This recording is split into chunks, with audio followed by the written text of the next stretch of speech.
जब धमाका हुआ है वहाँ उसके बाद हम जब यहाँ पर पहुँचे हैं तो अफरा तफरी थी बहुत ज़्यादा, जिसमें से ज़्यादातर पुलिस वाले जो ज़ख्मी पड़े हुए थे उन्हें हम लोगों ने फ़ौरी तौर पर रेस्क्यू किया है और उन्हें हम लोगों ने जो है ना उन्हें जो है ना सिविल हॉस्पिटल मुंतकिल किया है। उसके बाद जब हम वापस आए हैं तो कानून नाफिज करने वालों ने जो है ना पूरा इलाका घेरे में लिया हुआ था। उसके बाद हमें पता चला है कि यहाँ पर एक आल्टो थी जो बिल्कुल मुकम्मल तौर पर तबाह हो चुकी थी, जिसमें एक खातून थी जो मुकम्मल तौर पर जल चुकी हुई थी। उन्हें निकाल के हम लोगों ने अभी सिविल हॉस्पिटल मुंतकिल कर रहे हैं।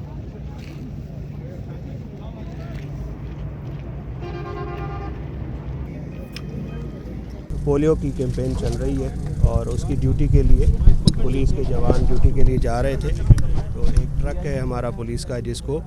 एक रिक्शे ने हिट किया है और अभी तक ये इस्टेब्लिश हुआ है कि शायद रिक्शे में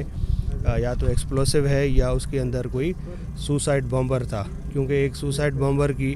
डेड बॉडी जो है वो यहाँ से थोड़ी दूरी पे पड़ी हुई है और इसके नतीजे में जो है वो ट्रक जो है पुलिस का वो टॉपल हुआ है और वो फिर जाके खाई में गिरा है, जिसमें खाई में गिरने की वजह से जो है वो पुलिस का जो नुकसान है, जिसमें हमारे जो पुलिस एहलकार हैं वो ज़ख्मी हुए हैं। इसमें टोटल जो है 3 गाड़ियां इसके जद में आई हैं, एक पुलिस की ट्रक है, एक मेहरान कार है और एक जो है वो करोला कार है।